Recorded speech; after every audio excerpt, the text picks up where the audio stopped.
Hello everyone, and welcome to lesson number 3 of Minitab for beginners. I'm quality engineer for New Product Productions, Andres Relas. If you haven't watched parts 1 and parts 2, please stop watching this video right now and review those videos first. Since we talk about the Minitab interface, we also talk about what is the average of the data, the mean, and the standard deviation. We show some visual examples, and we also explain how Minitab is structured. Today we're going to continue with some of the key tools you're going to find within the statistics option. So if you go over to statistics and basic statistics, we already talked about displayed descriptive statistics and we already talked about stored descriptive statistics. But there's another option shown here known as graphical summary. When we create a graphical summary, we can grab our data. Remember, we select our column. In this instance, I'm selecting dimension 2. I'm clicking on the OK option. Remember that all your results are going to be shown here on this middle portion, which is your session window. If you are unable to see the session window, remember you can open it up here in the bottom right. Just click here, or you can click on this option to keep it 50-50. You can also move this up and down. Now, if you don't have your summary window here, then look at your navigator and select the actual statistical study that we're talking about. In this particular instance, we're talking about the summary report. Now, how does this summary report work? It's split into 4 key positions. The first one is a histogram, which is this graph shown right here, histogram. Afterwards, we have a box plot, which is shown right here. We also have a confidence interval graph for the 95% confidence interval position. And we have our summarized descriptive statistics for our data, as shown here in this portion right here. Now, what am I looking at when I create a summary graph? First things first is the data distribution. I want to determine if this data is actually normally distributed or if it is non-normal. Now, non-normal data is not bad. It just means that it is not symmetrical. In this particular instance, you can clearly tell that my data starts as I move up on this red line. I start to get more of my data showing, and then as my red line goes down, my data becomes less and less. This is what we would call a normal type distribution. Any type of data set that follows this red line. Now, where does this red line come from? Well, it's the theoretical distribution of the data considering the data mean and the data standard deviation. If the data was perfectly normal, how should it look? In essence, we want to make sure that the data starts to accumulate as I near this middle position and that it starts to fall off as I get over to the farther extremes of this graph. Now, this particular graph right here appears to be visually normal, but we also want to confirm if it is normal or not. And that's why we have a normality test known as Anderson-Darling. So the first thing that I get told here is Anderson-Darling normality test. If this p-value right here is above 0.05, then we confirm that the data is actually normal. In this scenario, my data is 0.515 on the p-value. As such, it is above 0.05, so I can confirm not just visually, but also with the Anderson-Darling normality test that the data is actually normal. Additional tools that I have available are these box plots shown right here. The box plot is useful because it lets me identify visually if there are any outliers, and I can tell that there is an outlier here. We did not expect this data point to be existing on my graph. That's why it's called an outlier and it is shown as an asterisk. You can determine that this data point is this one right here. This data set was not expected. As I near the end of the graph, I do not expect any additional data to be showing. Now, that does not mean that something is wrong or that somebody made a mistake, because ultimately, normal type distributions are guided by something simple, which is 3 sigma toward the right and 3 sigma toward the left. But this 3 sigma to the right and 3 sigma to the left is not 100% of the data. It corresponds to around 99% of all my data sets. We can visualize this as shown with the following tool. I'm going to select Graph, Probability, then I'm going to select this View Probability option so that everyone can visualize. I'm going to select my shaded area, and I'm going to select X value. So middle position, X value, I'm going to say -1 all the way to 1. So -1 sigma to the left and 1 sigma to the right is 68% of my data. Let's now visualize -2 and +2. So I'm going to do here, shaded area. I'm going to say -2 and +2. -2 and +2 is 95% of my data set. As you can see here, between this position and this position is 95% of all the data. So this area toward the left and this area toward the right would correspond to the remaining 5%.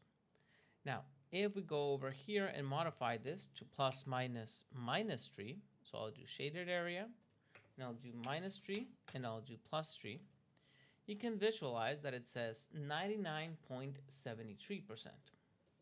So 99.73% is not 100%. So it is possible for there to be outliers, which will be data sets that are farther apart than ±3 sigma. However, the important thing is that they are outliers.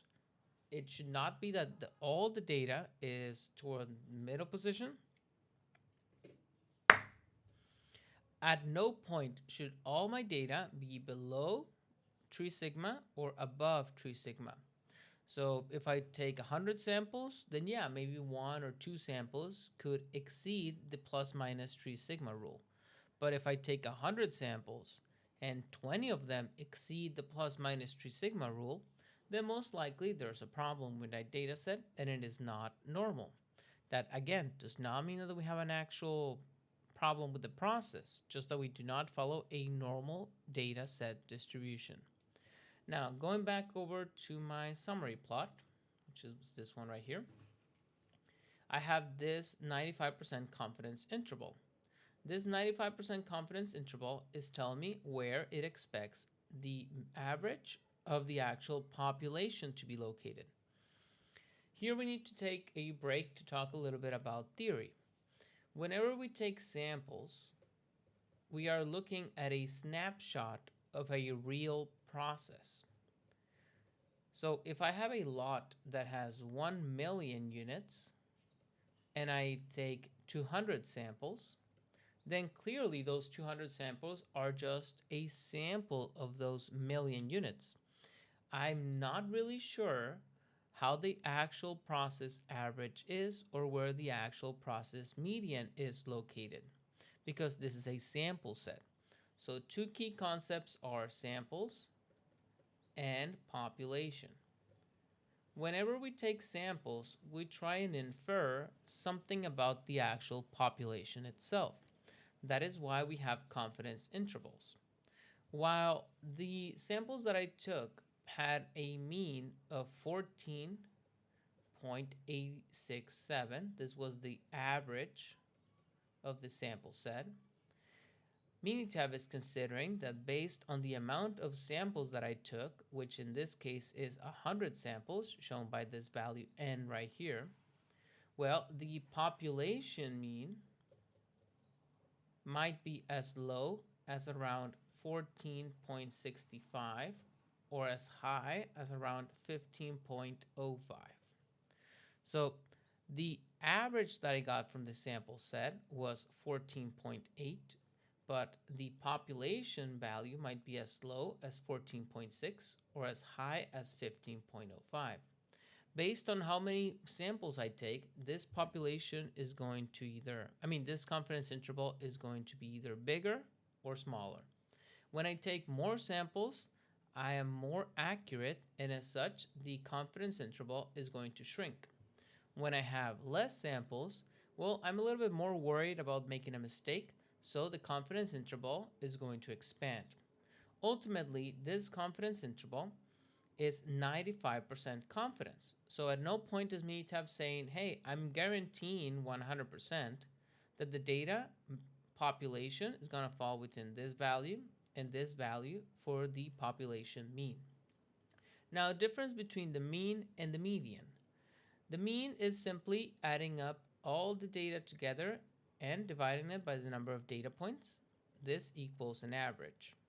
Similar to when we're in school and you get, let's say, 10 on your first exam, and then you might get, let's say, 8 on your second exam. So it's going to give you 18 divided by 2. That will give you an average score of 9, for example. On the other hand, the median represents the half point of my data set. So for example, let's say you get 10 plus 9 plus 1.